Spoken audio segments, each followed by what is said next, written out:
Boa noite, boa noite. Vamos começar com o livro Mantras de Vida de Loester. Vejo que minha voz está tomando uma tonalidade divina, na divina sequência do amor que me domina.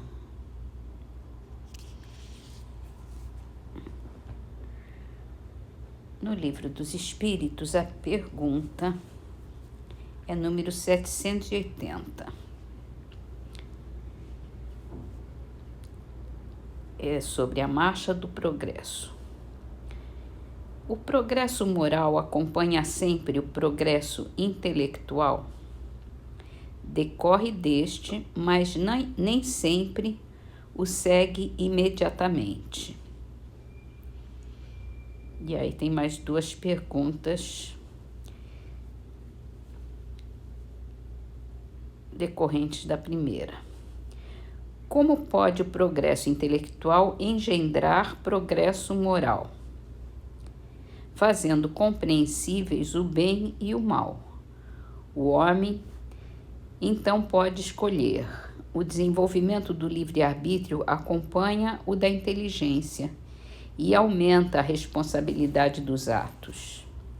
E a segunda pergunta, pertinente à pergunta principal, diz assim: como é nesse caso que muitas vezes sucedem os povos mais instruídos serem os mais pervertidos também? O progresso completo constitui o objetivo. Os povos, porém, como os indivíduos, só passo a passo o atingem.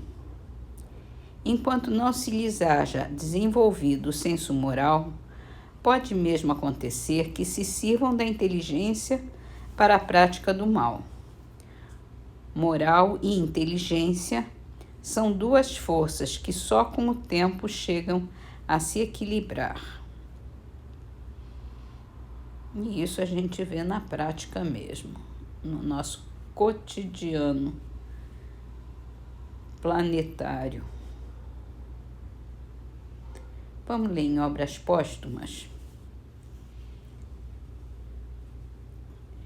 Mais uma comunicação em que Allan Kardec descreve a iniciação dele no Espiritismo. Então, essa foi no dia 12 de junho de 1856. Foi na casa do Sr. C., e a médium era a senhorita Alice C. O espírito que responde, ele se denomina espírito de verdade, ou espírito verdade. Então, a pergunta é endereçada a ele. Bom espírito, eu desejara saber o que pensa da missão que alguns espíritos me assinaram. Diga-me, peço, se é uma prova para o meu amor próprio.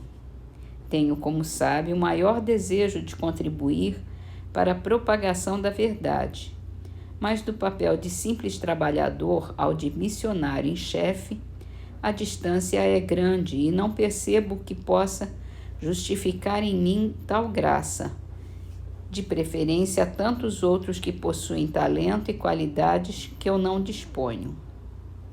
Ele responde: confirmo o que foi dito, mas recomendo muita discrição, se quer sair bem. Se quer se sair bem. Tomará mais tarde conhecimento de coisas que explicarão o que agora te surpreende. Não esqueça que pode triunfar como pode falir.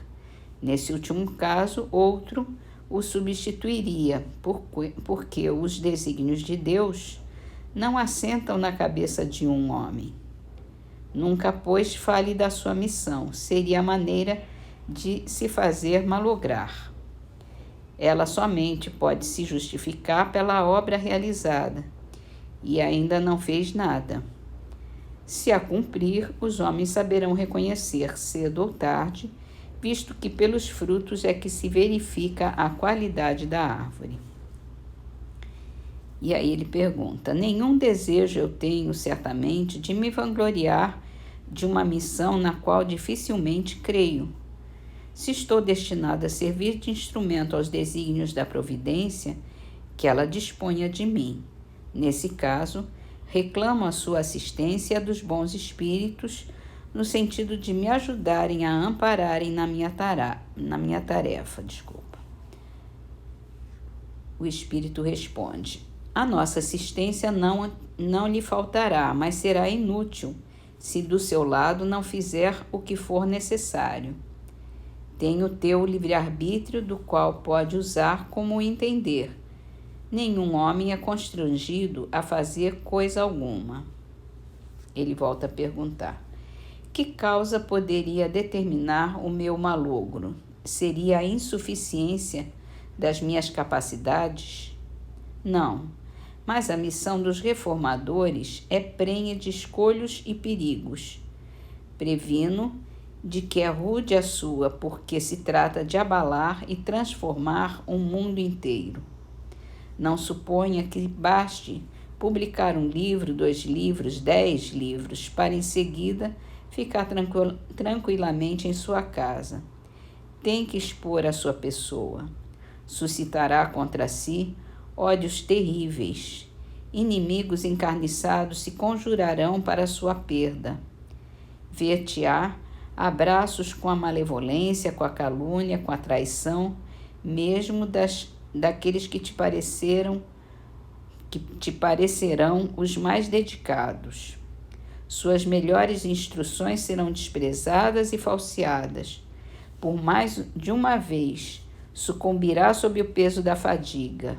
Numa palavra, terá de sustentar uma luta quase contínua, com sacrifício do seu repouso, da sua tranquilidade, da sua saúde e até da sua vida, pois sem isso viveria muito mais tempo. Ora bem, não são poucos que recuam, quando em vez de uma estrada florida, só veem sob os passos uzes, pedras agudas e serpentes. Para tais missões não basta a inteligência. Faz-se mister primeiramente, para agradar a Deus, humildade, modéstia e desinteresse, visto que ele abate os orgulhosos, os presunçosos e os ambiciosos. Para lutar contra os homens são indispensáveis coragem, perseverança e firmeza inabalável. Também são de necessidade prudência e tato, a fim de conduzir as coisas de modo conveniente e não lhes comprometer o êxito com palavras ou medidas intempestivas.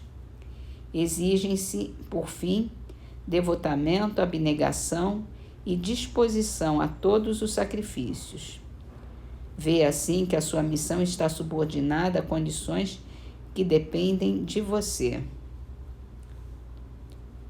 Aí ele diz: Espírito da verdade, agradeço seus sábios conselhos. Aceito tudo sem restrição e sem ideia preconcebida.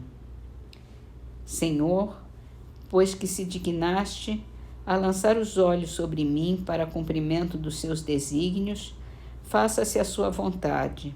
Está nas suas mãos a minha vida. Dispõe de seu servo. Reconheço a minha fraqueza diante de tão grande tarefa. A minha boa vontade não desfalecerá. As forças, porém, talvez me traiam. Supre a minha deficiência. Me dê forças físicas e morais que me forem necessárias. Ampara-me nos momentos difíceis e, com o seu auxílio e dos seus celestes mensageiros, tudo envidarei para corresponder aos seus desígnios. E aí ele coloca uma nota aqui.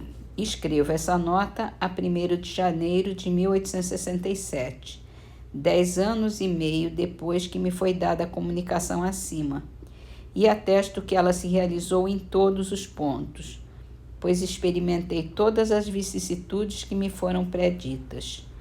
Andei em luta com o ódio de inimigos encarniçados, com a injúria, calúnia, inveja e ciúme. Libelos infames se publicaram contra mim.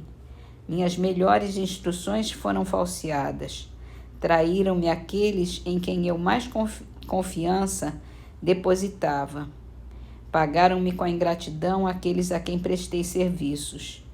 A sociedade de Paris se constituiu foco de contínuas intrigas urdidas contra mim por aqueles mesmos que se declaravam a meu favor e que de boa fisionomia na minha presença pelas costas me golpeavam.